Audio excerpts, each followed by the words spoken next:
Hello, beautiful people. Welcome to the 5th episode of Towards Vivencia in Conversation with.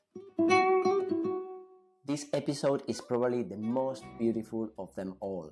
We have a master, not only a master of movement, but also a master of the voice, the words. He has the power to transform the most ordinary words into the most extraordinary.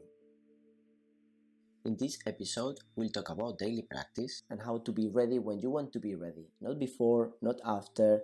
What are the perks and responsibilities that comes with being a freelancer? How to gain clarity with one's decisions. And what is a good performance and how it feels from the point of view of the performer. Julyen is telling us the difference for him between teaching and performing. And we go back to a concept that it's coming over and over again in my conversations with different dance makers, which is humanity and humanness, and what is that thing that makes performers so special to watch. We were also very lucky because in these episodes, some of you were asking questions to Julyen through social media before we record this conversation, so he's answering those questions as well. He will share with us which books and artists have been inspiring him for many, many years. We will also know what he's up to, his teaching, his performing, and how you can catch up with previous performances and previous works by Julyen. At the very end of the podcast, please do not leave us. Stay for another couple of minutes just to hear more about what Towards Vivencia is, what do we do, and how you can get involved with us. Without further delay, I leave you here with this episode, which is a true lesson from a master. Here we go with Towards Vivencia in conversation with Julyen Hamilton. I am very excited to have Julyen in these episodes with us. I valued enormously our conversations in the past, but I have to confess that I am a little bit nervous as well because I know his passion for well-articulated language. His wit, poetry, and musicality are incredible, both when he speaks and when he moves. And he's one of the few people that I dare to call master. And believe me, there is only a handful of them that I dare to call that name. I am very pleased and equally grateful to have Julyen with us. So first of all, Julyen, welcome to the podcast and thank you very much for agreeing being here. You're very welcome. I'm looking forward very much to what comes out from it. Perfect. I would like to start by getting to know you a little bit more as a human, just having a little peek into your daily life. From what we've talked in the past, I remember that you said that you need to move very often. I also know that you like wood carving.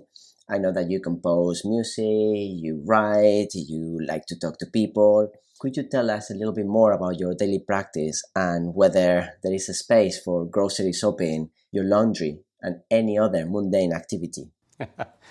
My practice, like my diet, changes with different contexts. And it ranges a lot from high intensity 6, 7, 8 hours dancing a day with maybe even performing in that same evening to not doing any stretches or special physical movement regimes for 1 or 2 weeks. Of course, within those 1 or 2 weeks when I'm not in the studio or not performing, I am physically active. I like to cycle, especially when I'm in Amsterdam, and when I'm also in the countryside, I go for daily walks. And also in the city, I, as much as possible, like to walk rather than take any other means of transport. So I feel that does, especially the walking, it keeps me, if not in high refined ability, it keeps everything moving. And I've always been one for many years to follow and to listen to what the body is wanted and not set myself a specific regime. One of the things about dancing over a number of decades is that this can serve you very, very well because you develop a taste for what is really needed. And if it is to rest and have a siesta and go for a short walk every day for 2 weeks, or if it is to do some more demanding physical activity, I just try to go with that, and I found it is the best way of keeping overall ready in the moment I want to be ready. So this means that in preparing for a performance, the single issue is that I want to be ready if the performance starts at 8:30, at 8:30. I don't feel I need to be ready at 8 o'clock, certainly not at 7 or 6 or 5. The only moment that's really important is the actual moment of doing. So this leads in the microcosm to, yes, to keeping an ability to have the prime or the optimum ability at your fingertips just at the moment you need it, and not worry about it at a time you don't need it. That makes total sense. Your practice and your time changes from time to time, where you are, depending what you're doing. You mentioned that you combine periods of activity with 1 or 2 weeks of not being in the studio. Is that something regular that you plan, something that happens a few times a year? It's regularly irregular in that when I'm teaching or when I'm in a city, I try to make the schedule, as you could say, as full as possible, or I make the worth of the plane travel and the hotel, the lodging, and all that as much as worthy as possible. So then I will seldom travel just to teach for 2 hours a day. I will want to teach at least 5 or 6 hours a day, and while I'm in that city, in that situation, to perform as much as I can. So that means that when that particular week or 2 weeks has finished, then yes, I like to relax. I have to catch up on all the emails and all the business side of things. And when I'm not in that situation, I do take my time in other forms of how to spend the time. I like to read, and of course I like to write. When I say regularly irregular, what I mean is there's not something that goes by the hour each day. But if you took a whole year's schedule, then yes, you could say it's 1 or 2 weeks on, 1 week in terms of high physical activity, free or lighter.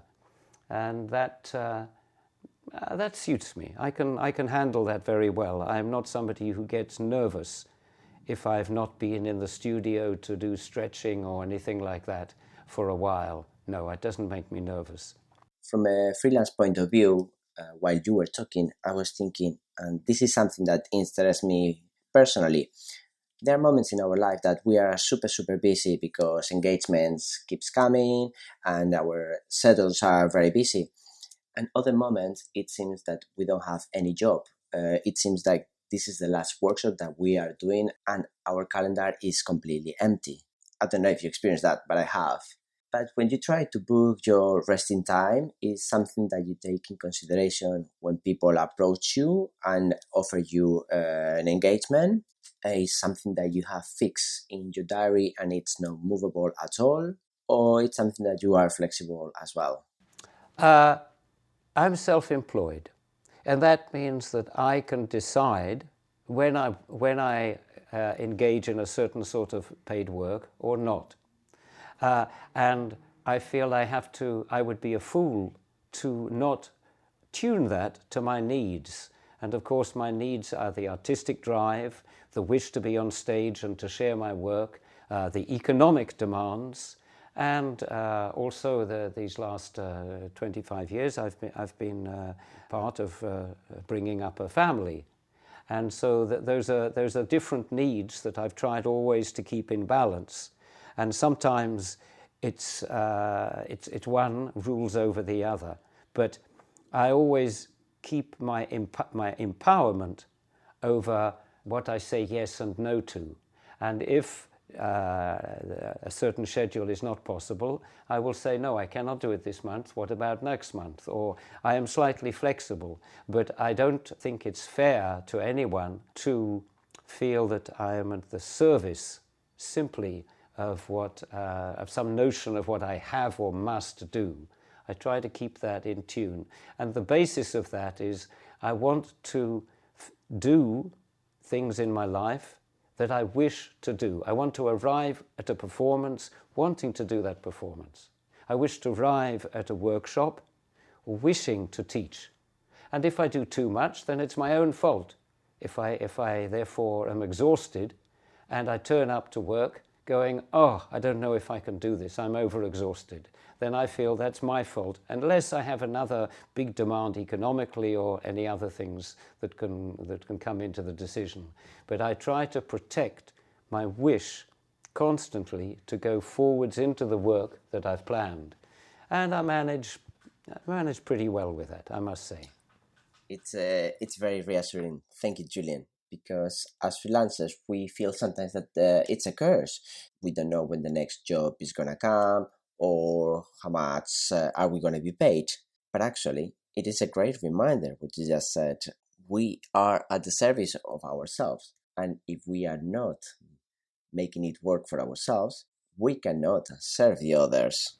I feel that also when one is clearer about this, somehow the world treats you a bit clearer concerning it. I don't know if that sounds a little bit airy-fairy, but I have noticed that when I am clearer in my dealings with whether I want to do this workshop or this performance or how I'm feeling about it, when I am clearer about it, I get a clearer response, and the arrangements of it tend to be smoother and more agreeable. While I'm not in charge of everything, I have noticed that I try to keep the clear side of the line as much as possible. Yes, this is something that in Towards Vencia we stressed a lot. We put a lot of emphasis on what do I want, what is the thing I need, what are the circumstances that I can control, and how can I make them serve me for my needs. And actually, this is the second time you said something similar, something about listening to oneself. What do I need? Do I need a siesta? Do I need to train? Or in the other way around, very assertive. I need to be ready at 8:30, not before, not after. And setting your schedule is the same. I make the time for the things I need to make the time. This is something that I know by personal experience that you gain with experience. And particularly with that experience came different exercises or practices that has helped me to do that. Meditation, conscious writing. I exhaust myself in order to completely bypass the prefrontal cortex. I spin for 30 minutes. Is there something that you do that helps you to gain clarity? Or let me rephrase the question. Are there moments that you feel completely lost, that you don't know what's next, what you really want? At best, an email saying, I know I said I would decide before the 1st of March, but could you give me 2 more weeks to make my decision? Would that be possible? This gives you a little bit of time, for instance, but not communicating that puts you in a stress. And maybe the reply to that email is, no, we really still need to know within 24 hours. And then that, in a sense, helps because it's a true response rather than my imagined response.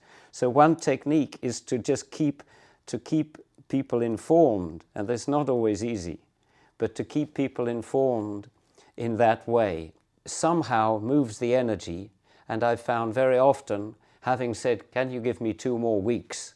And I feel a bit more ample in that period, I find myself being able to make the decision 2 days later and not needing those full 2 weeks.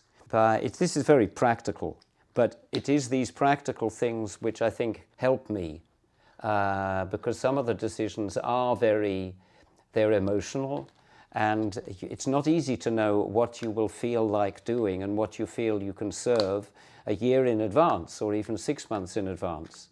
And some things, while they are very clear immediately, there are other things which they really need a certain time to consider.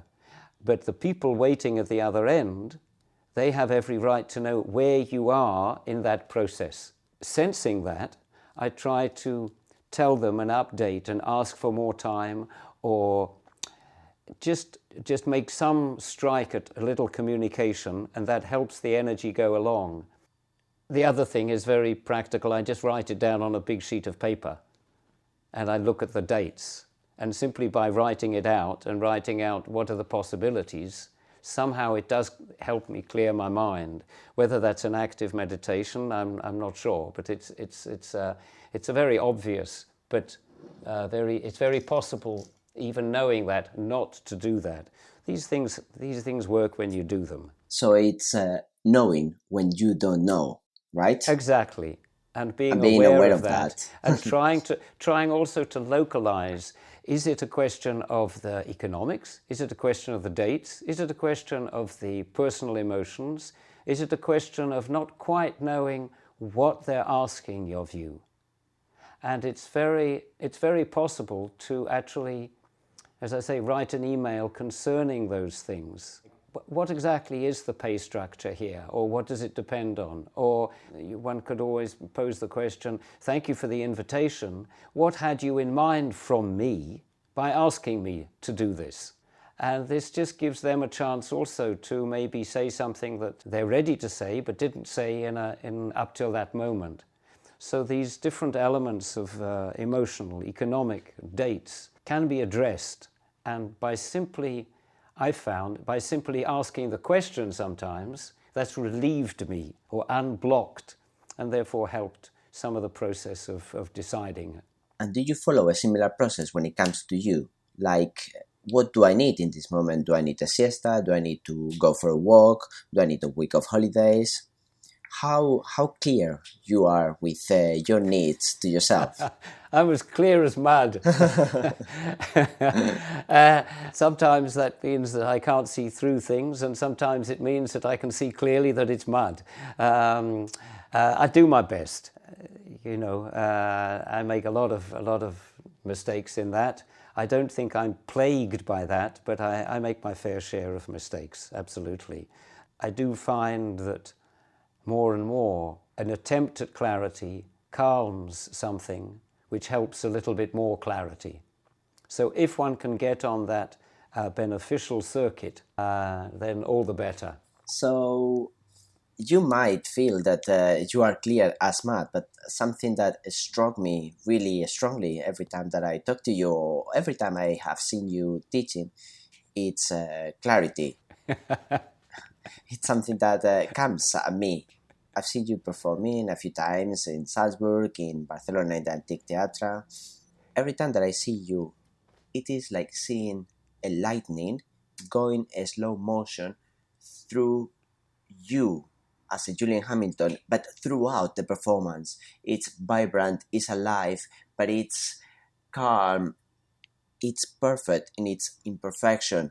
So talking about that clarity and being as clear as mud in daily life, what is that clarity, or what can you recall of your experiences when you do a good performance, and also what does it mean, a good performance to you?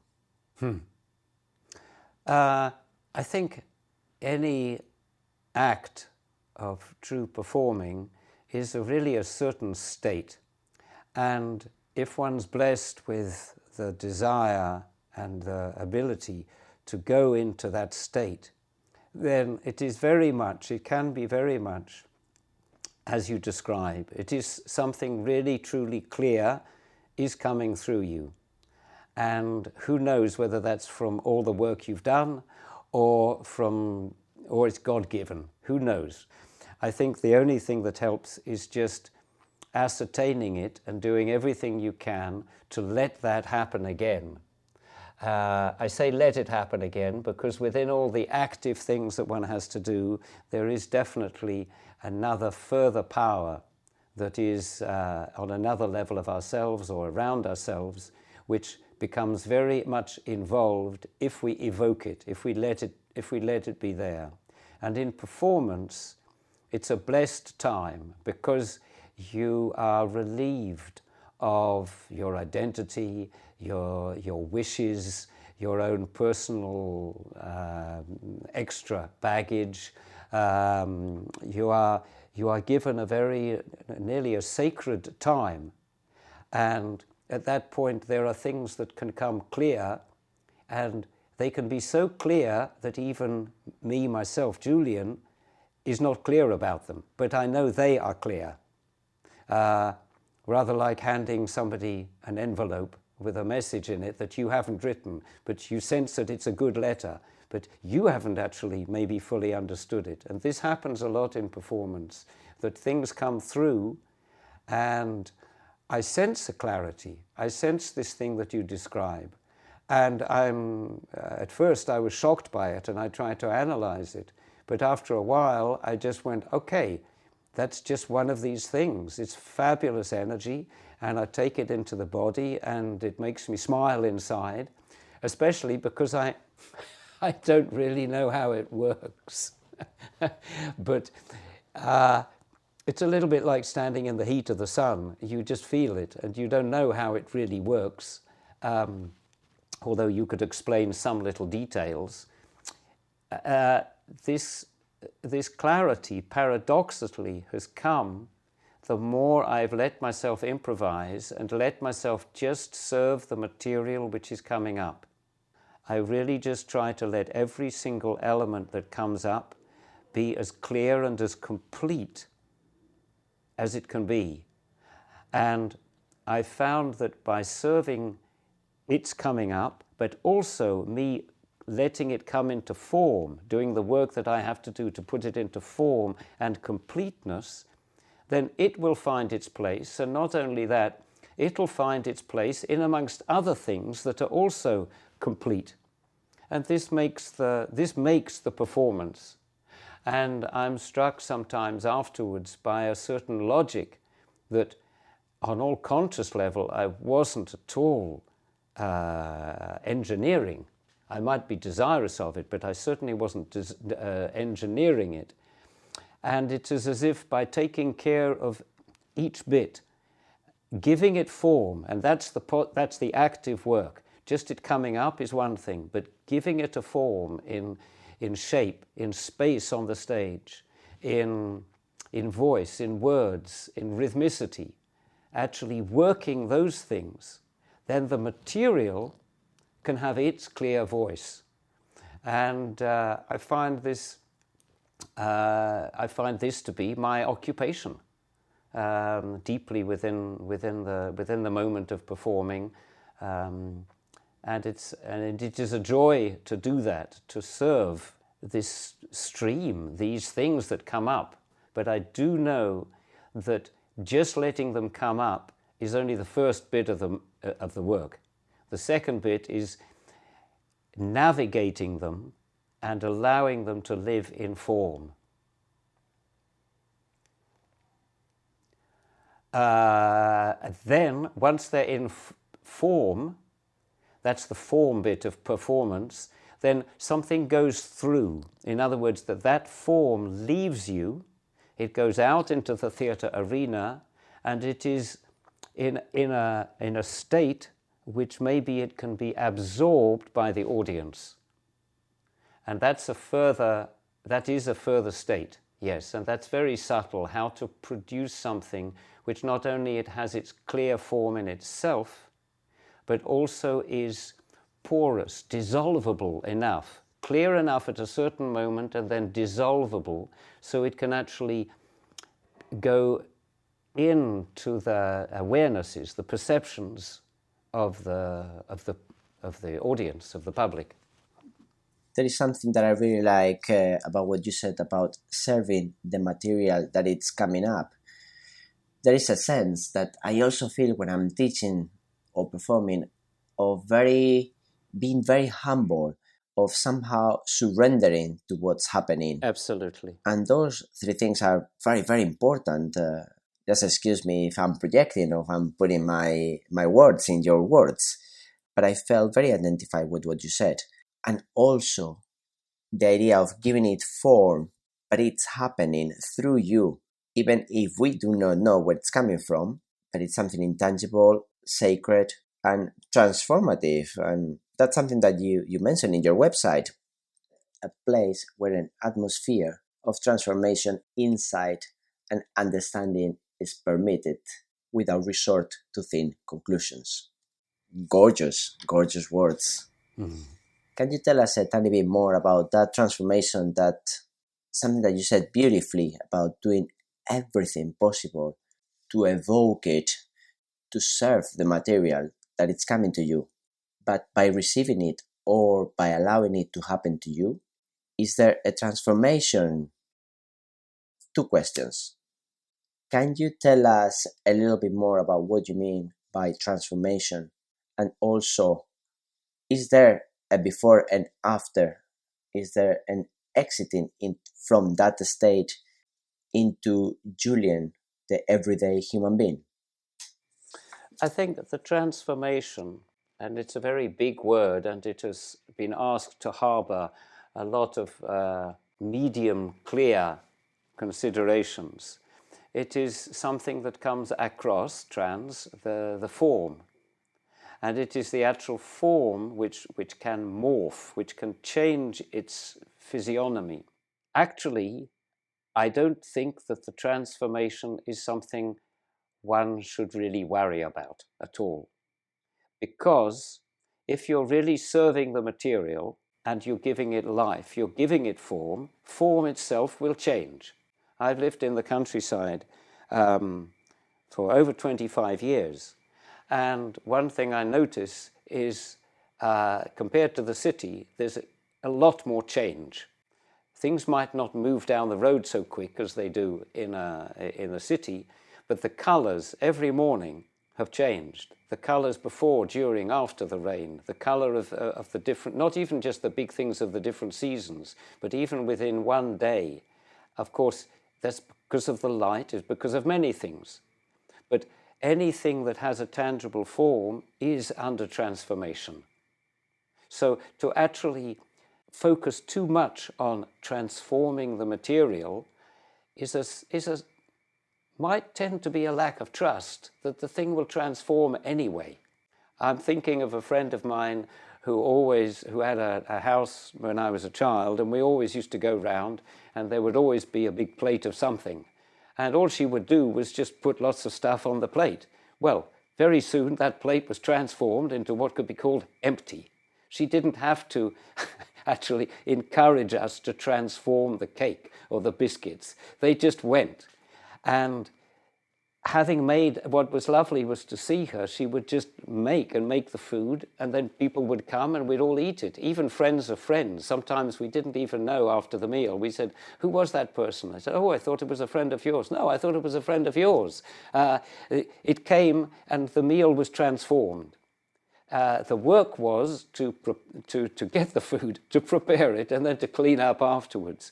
The moment of transformation in a performance is being dealt with by all the energies of time, space, light, and all the humans involved. So I don't try to transform, but maybe the work is then to not hold on to the form so much that you arrest its transformation. And that's, it reminds me of a famous film director who said the art of directing is you just get the right people and then try and not say anything which will stop the process going well. In other words, to arrange something well, but then to let it have its growth, its being, and that includes its transformation. That's my take on it. In terms of the second part of your question, is the leaving the stage situation and daily life. Yes, that involves a whole lot of similar but other skills, and that's of course very personal. I think I've learned from both sides. I've learned things from my personal life that apply in the theatre moment, and I've certainly learned a lot from the stage and performing that have helped me in my daily life. That is for sure. This can be linked, or at least I would like to link it to the idea of transformation. Just to ask you to expand, if I understood you right, not dealing with the transformation of the material that is being created or the atmosphere, that is being devised in the moment, because it's happening in the moment and it will happen anyway. But that thing of learning in performance that informs your daily life and the other way around, this might be a very naive question, but I'm gonna go for it. Can you tell us how performing, being an artist, has modified who you are? And if you've seen any other transformations on the people who does, quoting Grotowski, the doers, people who Yes. do perform. Yes. Who is the what is the transformation to the person who is actively surrendered to the moment of the performance? Well, I think it is a very delicate situation. It's a very it's a delicate question and a delicate issue. One of the reasons is because it's so easy to be in such illusions about ourselves. So I will give it that comment to begin with. I do think that I have experienced that the intensity of performing and being in a communal situation which one has to navigate, and the products of that being received, does give you an amazing insight into action and certain effects of action. What I think has touched me a lot is that something that doesn't necessarily seem sequential or doesn't necessarily seem to have a certain logic, certainly a rational logic, can later be perceived as having a lot of logic and a lot of cohesion, but on a different level. This is what I've experienced a lot in the theatre. And one can experience it also with a very relaxed conversation. The conversation has twists and turns and goes this way and that way, and isn't necessarily pre-structured, but it uncovers things and allows things to be said and to be shared and to be observed, simply because of its spontaneity and its lack of attention to a specific goal or agenda, absolutely, which is why the modern meetings and the modern way of trying to do business and the modern way of having communication tries to allow a spontaneity rather than a set logic. And I found that this ability to trust the material in a conversation, in a series of actions, which could take you way off the mark, but if which really trusted, will take you to the thing that's really intended. This is very delicate, because the difference between letting things unroll or just getting distracted is that's a narrow line. And there's also a discipline especially in spontaneous performance, where on one level you're letting things just come up on the spontaneous, but on another deeper level, nevertheless there is a track, and it might be subconscious, it might be out of view underneath the ground or very, very high up, but there is a certain sense that however the spontaneity guides you left and right or up and down, nevertheless there is a singular track that is the one which is most important to have half an eye on, not two full eyes, but half an eye on as you're going. This is a wonderful experience, and this really has helped me in a number of situations. This not controlling the spontaneity, but at the same time having half an eye to some higher vision or more earthy, lower concerns. It's like a dual focus. And one is to allow the spontaneity to go left and right, up and down in its own flow. But there is also another focus, somehow in the corner of one's mind, that nevertheless senses that something might be more pertinent, a certain track, a certain fil rouge, a certain line of the moment, a certain gravity, something which causes a gravity, which means that any spontaneity is valid in itself, but some of them are more valid in that moment, more pertinent to that particular story, to that particular performance, to that particular line of feeling and thought in a conversation. And I feel it's an art that I'm really encountering and faced with again and again, is how to keep both of these things rolling, both the spontaneity of the individual sections and moments that are happening, but also to keep in mind this piste, this sillon, this trough, this groove that you feel is the one that you want all of these details somehow to serve. Makes a lot of sense, and I've seen you teaching a number of times, and I could see in your teaching, because as a teacher, and forgive me for this, but I was sometimes more interested in how you teach, in the form and the format and the words that you use, sometimes more than the content of your teaching. Fair enough. And I was very interested because it seems exactly that. You were allowing the situation unfold, keeping an eye and keeping a space in the corner of your mind to react to what is happening, because you don't have the control to the questions or the participants, the material that they are creating. So what is the difference between teaching and performing? Is there any difference in the state of mind, in the state of consciousness that you've described before? In that state of mind and that action, they're very, very similar. In terms of the context and the hierarchy, there are big differences. Because the center of the performing world is to give form to something which can be received, which is not you and which is not the audience. But this, of course, means that you need to work on yourself and you need to work on the atmosphere in which the audience might well be able to perceive and receive these forms, these sounds, these words, these movements, these things visual. In teaching, one is at heart educating, which means a leading out of something which is already native to the people in the class.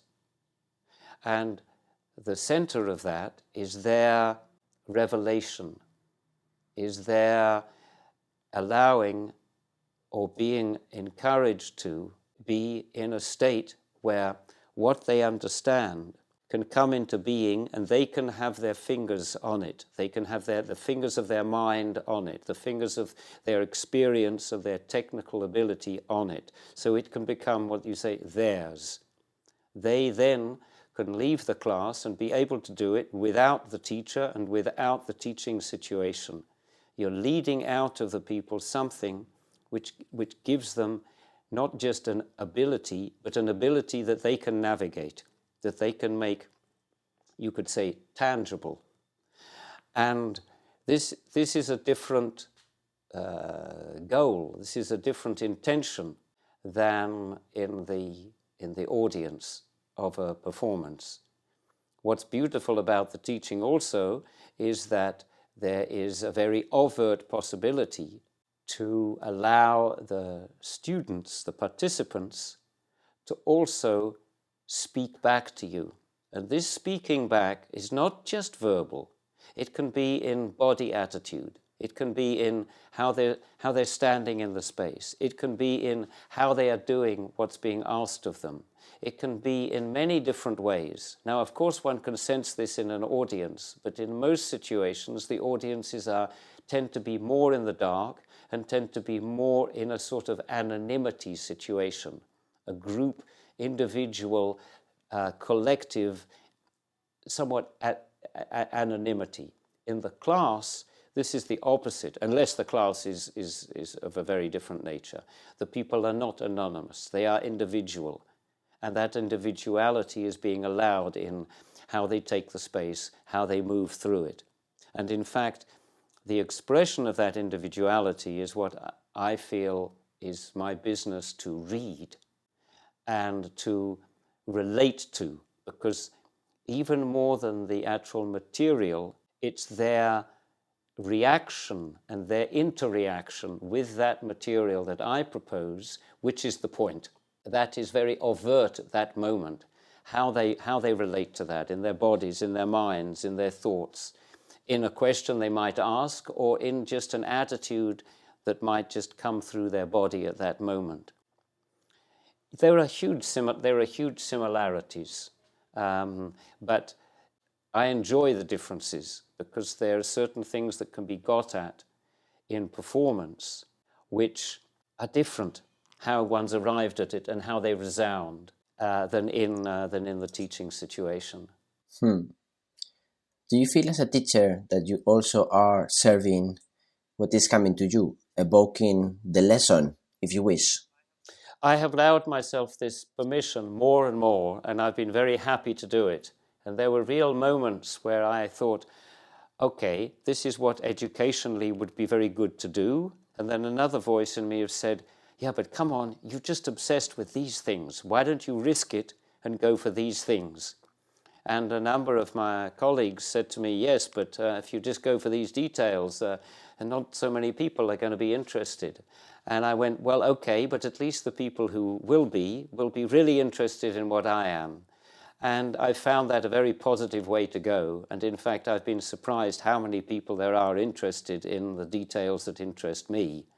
And this, not obsession, but this deep focusing into the interest of what one really likes to do, it accompanies with an interest in what you feel the room at that moment, these group of people, what they are willing and willing actively to learn or to have made more clear for them. And I love to serve this. But part of the serving of it is just to allow myself to have my own reflections and share those. I have to keep an eye on the proportions of that so it doesn't get too anecdotal. And I probably sometimes don't make such a good job of that proportion, making those proportions work. But somehow they're heartfelt. And I feel if I risk to do that, then something in the risk, in the atmosphere, is positive. They asked me a number of years ago when the internet first got going, what 10 things I would say on the internet about teaching improvisation or spontaneously made work. And one of the things that I think maybe the only one I can remember right now is do it yourself while you're teaching. So if you're interested in sharing spontaneous work, then be spontaneous as a teacher and give yourself license to do that very actively, so that the very atmosphere of how you're doing it is what you're talking about. And I feel this is not only a privilege, but it's a demand that I think it really is something to do in this situation. Right, and we almost go back to the very beginning of the conversation.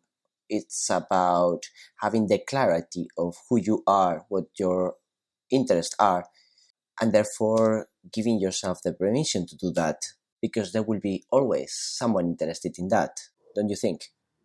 Well, that's what I feel, and if not, well, nothing's been lost. I've just gone further and understood more. I mean, people have said to me, how do you rejuvenate? How do you get inspiration because you teach the amount you do, and what other people's classes do you go to? And I've often said, well, I always turn up to my own classes.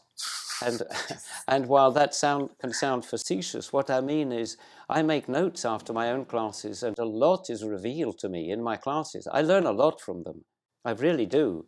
And that fills me up. I mean, I've got an ever longer list of things that need to be and I wish to be working on that I've somehow discovered in the act of teaching. That's one of the reasons I love it. It might sound a bit selfish, but again, I give myself permission to do that because then I'm doing what the participant is doing, which is allowing themselves to learn. So when that happens naturally, I'm very happy for that. If that's selfish, Julyen, that makes two of us. I absolutely adore teaching because I have the feeling that I am serving, but at the same time, I'm being served 10 times more by the things I discover, the things I learn. And sometimes when I talk to people who have just started to teach or to choreograph, I hear, oh, I don't really know what I'm going to do or what I'm going to motivate them.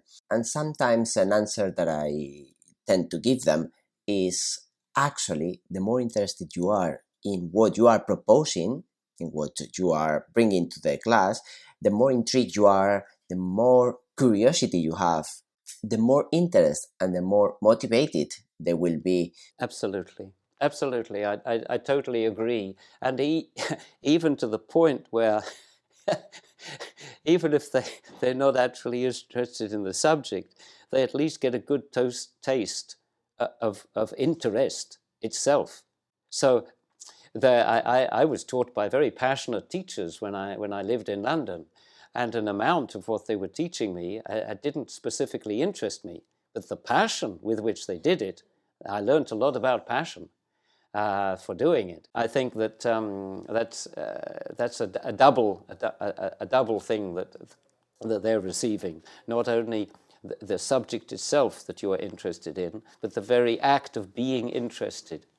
And this is a beautiful state, to be curious, to be interested. One that somehow humans are very good at sharing.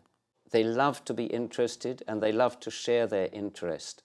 I mean, the comments and the YouTube videos on any subject are extraordinary. People, as soon as they know a little bit, or they sense they might know a little bit, they put on the camera and make a video about what they're learning or about what they think they might be learning in the next 10, 20 minutes.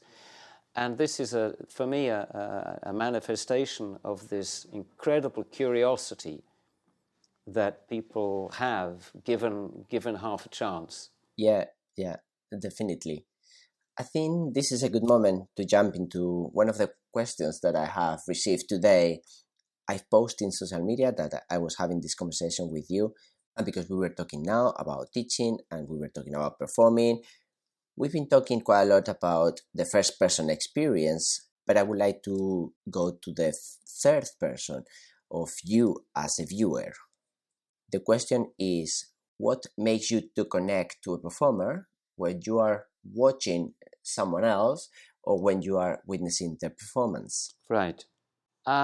Something about humanness, something about a state where I can clearly see that they are allowing, they're manifesting something human. Now, of course, every human will be manifesting humanness because that's what being human is about. But sometimes that humanness, that ordinariness, gets masked with the idea of doing X, Y, or Z. What touches me is when people allow themselves to be disciplined, marshaled, navigating the material, whether it's in repertory or in spontaneous creativity, that they keep with them the warmth, the perspicacity of being human, the ordinariness of it. And they can be highly eccentric. They can be off the wall, as you might describe. They can be highly technical. They can be outrageously technical, with their limbs going all in every direction that you've seldom seen before. But if they have also this insight, they're just human beings doing what they're doing. And it might be pyrotechnical, it might be fireworks all the way, but there is this small flame of, well, I'm just a human doing it and you're just a human watching it. I think that touches me immediately. Maybe I don't want to use the word humility because it comes with a lot of other things, but it's just this ordinariness. And in fact, I know when I teach that I say very clearly, on stage, the performer should render everything ordinary, so that if they're doing something which might not be ordinary in daily life, they're doing it with an ordinariness in themselves. Even if this is 32 pirouettes, or it's the most amazing jump, or it's the most bizarre use of language and sound, they've found in themselves this ordinariness, this perspicacity. I love this. I feel that this is the channel of communication. And my reason for going into this profession was because I felt there was a chance to be able to do what I like to do and be in communication with people of any culture, any country, any part of the world. And therefore this humanness is, which is so often masked, is something that I value a lot. It is quite amazing the way that you transform the word ordinary into something so extraordinary. It is truly remarkable. Thank you for that, Julyen. And I loved the serendipity, the crossover that just happened when you were talking, because you used the word rendering ordinariness. And it's a word that I absolutely adore, because in my classes, in my work, I talk very often about rendering the concept real. And what amazing word in English, making things that doesn't exist, bring them into existence. Yes.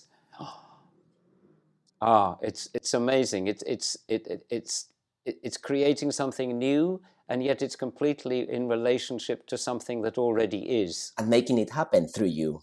Absolutely. It is not a concept. You render it into a certain tangibility. Yep. A certain sensuous tangibility. Yep, totally. And this is our work. And that's exactly our work, to render through embodiment. Yeah. When you were talking about being intrigued and being passionate and the curiosity of the teacher, it came to me that one of the most beautiful things about our profession, our jobs as teachers, is to explore what it means to be human, to go for the full range, for the full spectrum, from the miseries to the enlightenment.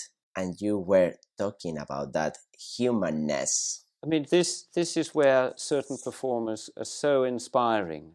Of course, you can turn to the greats, but there were ballet dancers when I was in London, and some of them are highly technical, and some of them were incredibly human. And it wasn't that they had less technique. It was simply that this technique maybe allowed them, or some other spirit allowed them, who knows, but that there was both this ability, which was extraordinary because of the demands of the balletic form, but it never for 1 second lost this humanness, and never lost how to walk ordinarily, how to walk naturally.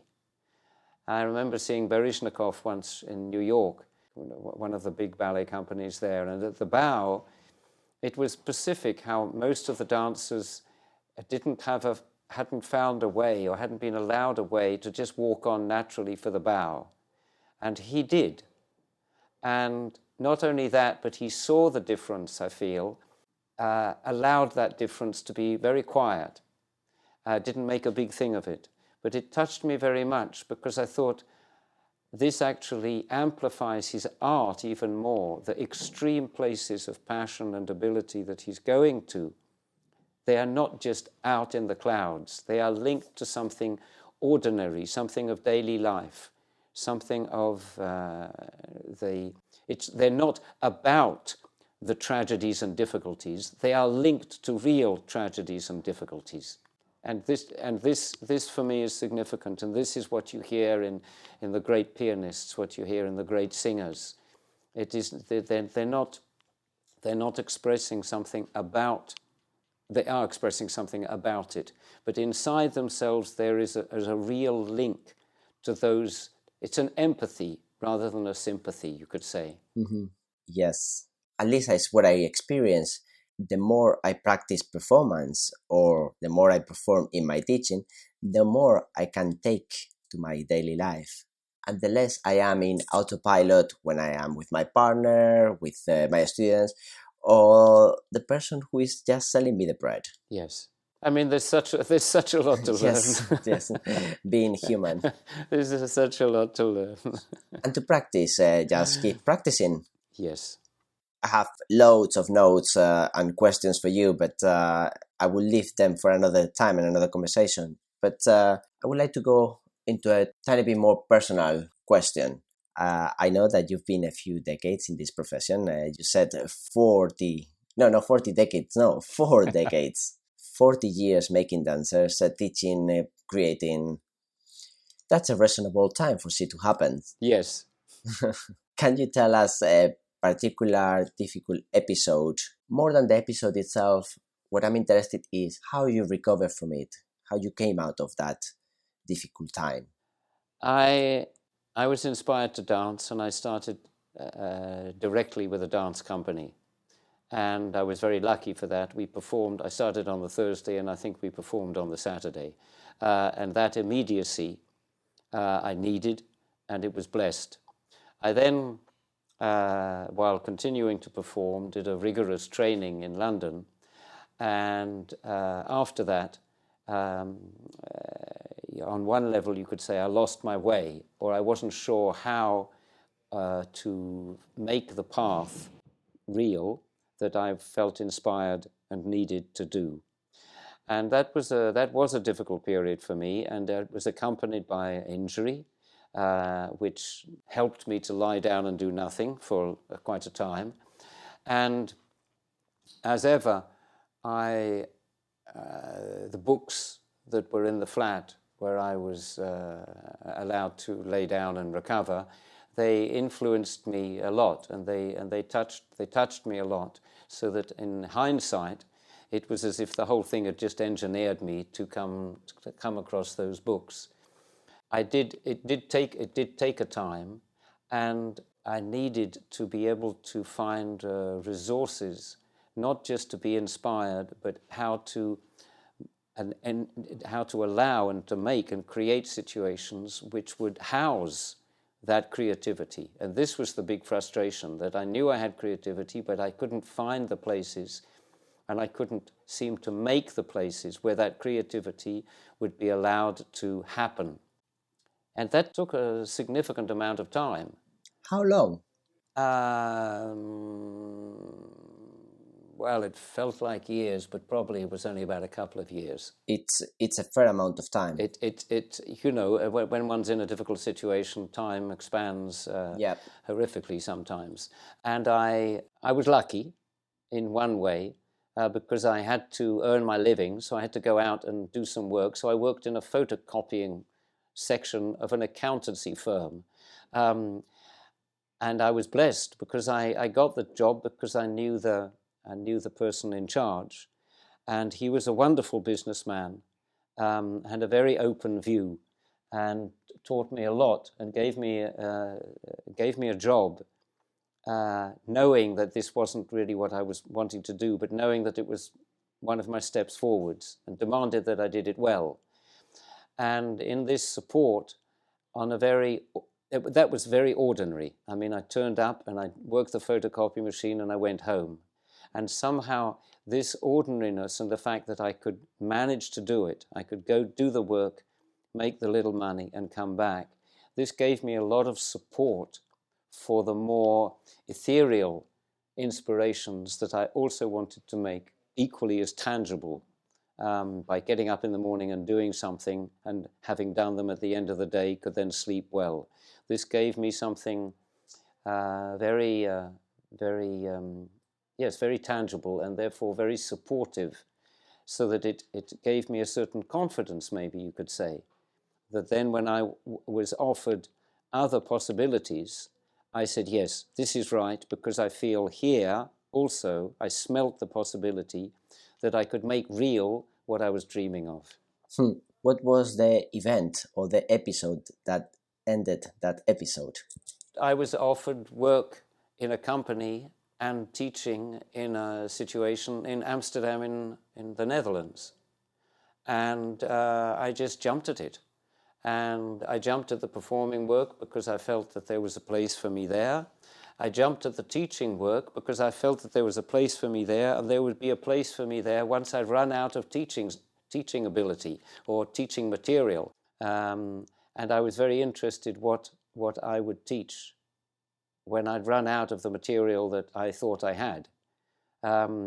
I thought that would be very nice. So they gave me a contract, and in that contract they gave me a bit of stability. And in that stability, I could really expand and release my shoulders, metaphorically, to making work and to showing it. And at that time in the Netherlands, especially in Amsterdam, there was an ease of making and doing and performing and sharing, which I greatly appreciated. And I'm forever thankful to that country, that culture at that time, for housing that, for allowing that. How did it happen? It's someone that knew you before, or I was performing in the Dartington Arts Festival, which were these wonderful seminal weekends that Mary Fulkerson was organising in Dartington in Totnes in England. And in one of these festivals, I saw Pauline de Groot and her company, and she saw me. And at the same time, the director of the school, a new experimental school in Amsterdam, was present. And Art Julyen and Art and Pauline said to me, would you be interested to come to Holland? And Pauline said, to work in my company. And Art said, and I can get you work in my school. And it seemed just the right thing. It was just perfect. And I did it, and they were very helpful and instrumental. And they gave me a place so I didn't have to self-publicize, which I'm not very good at all. And they gave me a place, meaning that they already believed that there was something of worth there. Then the whole culture gave me a place to experiment, to make work in a way where I didn't have to prove something of a large nature before beginning. I could just go in and work and perform and get the flying hours of performing and making that I needed. it is really, really important to have those flying hours, right? Oh, absolutely. It's so important, that practice, Yes. isn't it? If I was rich, I would have the equivalent of a jazz club where young performers or performers of all ages would come and just do gigs Thursday, Friday, Saturday, Sunday night. To get that flying hours. Yes, just so that you do it. You do it 100 times. You do it 1,000 times. This is exactly what artists need. They need to make and make and make, and that's, I think, the only way. Practice, practice, practice. You mentioned that there were some books that they were accompanying you, inspiring you during that difficult time. Can you give us a few titles? Some of them are still coming with you, or it's a copy that it's a book that you give a copy to everyone that you meet. Yes, one of them was a book called The Autobiography of a Yogi by Yogananda, and for me at that time, and then still, is a constantly alive as well as being seminal text. And the other writer was, of course, John Berger, the artist and the art critic, and more importantly, I think, the poet and the revolutionary who changed our ways of receiving art, not less with his first work of Ways of Seeing, which was both a book and a BBC series. And I followed, I can't say I've read everything he's written because he's written copious amounts, but I've kept in touch with reading him all my life until he died a couple of years ago. And his way of seeing and his way of making art and his way of sharing and his way of not only making poetry, but where he places his poetry within his artistic and very political writings has inspired me very deeply. And to imbibe and to get deeply in touch with his work, his mind, his way, has been one of my great guides, and still is, without any doubt. There were moments when I thought, well, what am I teaching? Basically, I'm just teaching John Birch, and unadulteratedly so. I don't mention it very much because I don't, it's personal, and if people want to find, they'll find these things. So I don't proselytize, but you ask me, and those two books and writing were very significant for me. Yes. Thank you. And if we were to jump to today, is there any particular artist or a number of them, people that you've discovered recently? People, they could be musicians, dancers, theater makers, writers, anything. I'm very in touch with some of the musicians that worked in the ICP orchestra, experimental orchestra in Amsterdam, and I would say that Michael Moore, the clarinetist and reeds player, his music continues to be wondrous to me, and every time I hear that work and him playing, I am very touched. I had the great blessing that he was an accompanist to my classes for many years, and I've performed with him regularly over the last 30 or more years. And I find him a unique artist, very humble, and a great inspiration.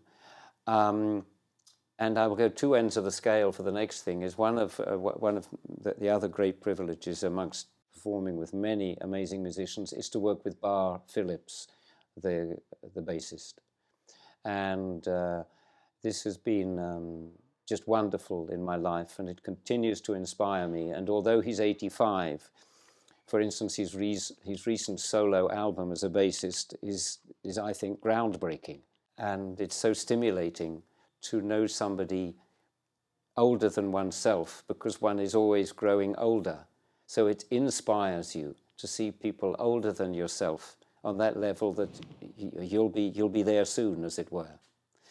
On the other end of the scale, I'm very touched by a lot of young dancers that I've seen, a number of them while they were students at the SEAD, the Seed School in Austria, because I feel that there is a new wave of ways in which dancing is being made and shared, and how colleagueship amongst those dancers is manifesting. And while I don't paint them as saints, there is a great attitude of support rather than competition, which is to be noted amongst them.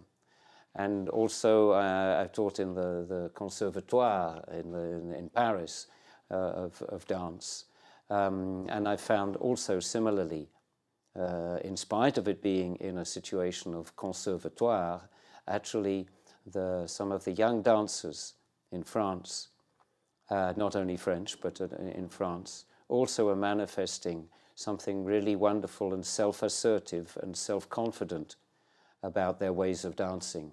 And I love to keep in touch with these people. And yes, I think there's some really beautiful young dancers already performing. I know exactly what you mean. First time that you and I met, it was at Salzburg, at SIT. And yes, that quality. Indeed. I remember that I was working with a year that you choreographed on them the year after. Yes. That particular group, it was remarkable in the humanity. Yes, I do agree. I don't paint them as saints, but the passion, the questioning, the doubts, the humanity, in the ordinariness, in the best possible way. There was a bright light coming from those people who were now in the mid-20s. Yes. Which has the whole potential. I think those two things are related, that when there are dark times, and we are definitely in dark times, that there is a polishing of the individual's light in many, many, many situations. And sometimes one feels that the dark forces are getting jealous and therefore manifesting more. Who knows how the whole system works. But there is an urgency. And in that urgency, many, many people are doing whatever they can to polish their light, even more urgently than to just be better people. They're doing what they can to make the best of what they are able to do shine. In that sense, I do think there is a cruel relationship with that and the darker forces which are so evident. Totally. And I don't dare to name any of them because I'm sure I will forget some of the names and that would be horrible. But they know who they are, and they're just a symbol of a generation that it's coming and pushing forward. Indeed. And I'm really happy that I get to be part of this, part of their daily life, supporting that bright light coming out. Yes. I have to confess that I have never seen you performing music, but I know that you have a number of CDs and DVDs. Yes. But we can find all of them through the label that you have, Blue Dog DVDs. I will put the link in the description of the podcast, because for the people who have seen Julyen performing, there is something incredibly special about his work. So we are very lucky that we can see them for the first time or again through those recordings. Find the link in the description, and I highly recommend to see this man in action. And just to finish, Julyen, what you are up to? What's happening the next few weeks and months? The next week's months, I'm working with my company, Alan's Line, which I direct and with whom I dance. And that's a really great group of people who stomach and understand me very well and serve something of my vision. And we're performing in Berlin a piece called Burst, The Evidence. Subsequent to that, I will be doing two of my latest solos, one of which called Held Dear and the other called Interview. And I shall be doing that in Argentina and Uruguay, and then also in Athens, in Greece, let alone a number of other performances that I'm doing in different places and spaces here in Athens. And also giving some workshops, both in Paris, a long workshop, and over the summer as well. So I'm still answering the phone, you could say, and very happy to be performing. I was recently in Russia, where the solos and the work with Alina Mikhailova went very well, and it was again a great pleasure to perform for the Russian audiences. So things somehow keep rolling. I will also add the link to your website in the description of this podcast for people to be able to find what you are up next. And Julyen, it was an absolute privilege to have you as part of the last gathering, the last Towards Vivencia gathering in October in Barcelona. And I hope I will be able to convince you to come back next year. I shall be very happy to come and serve your vision, because it's good. Thank you, Julyen. And I just wanted to say once again, what a privilege has been to have you in this podcast, to converse with you again, to chat with you again. There's lots of things that I would like to ask you to talk about spirituality, or when we get deported, when we go into a plane and into a country and we don't have the right visas. I want to hear about the radical performances, more about teaching practice. I do hope that this is just the first one of many to come. I shall be very happy to continue on. Very happy indeed, Jorge. Thank you so much, Julyen. It's been an absolute pleasure. For me too. Thank you. Take care, and I'll see you soon. Bye now. Hello again. This is Towards Vivencia in conversation with. After being in the contemporary dance world for nearly 20 years and traveling the world as a performer, teacher, and choreographer, I realized that the most common problems for artists are always the same: lack of consistency and regularity in training.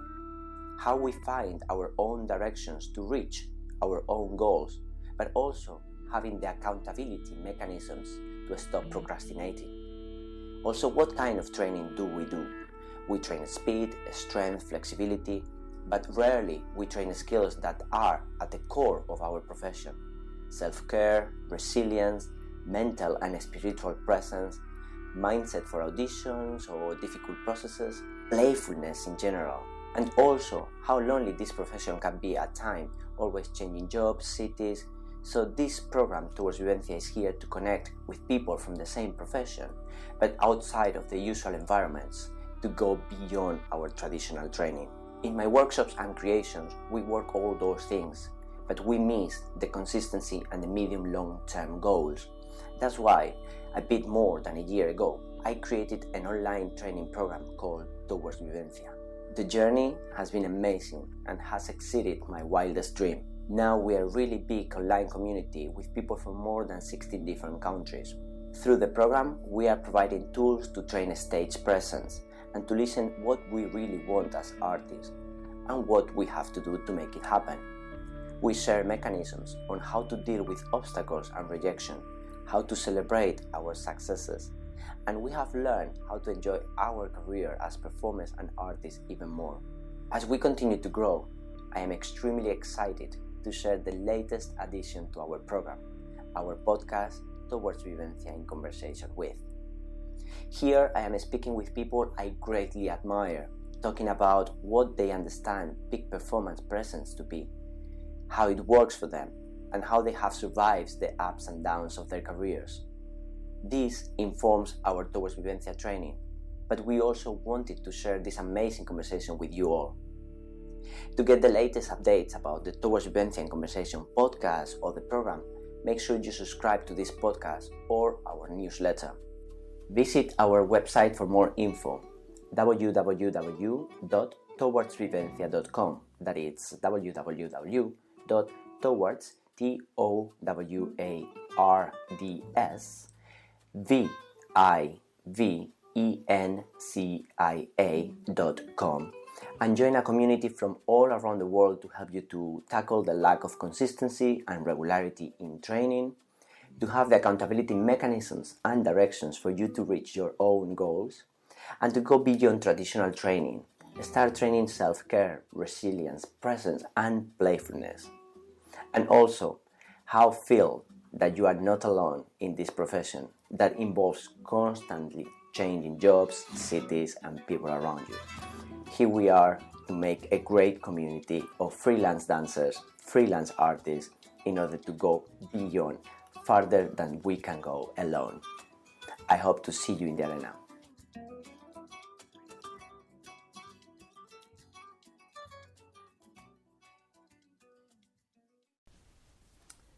So it's knowing when you don't know, right? And being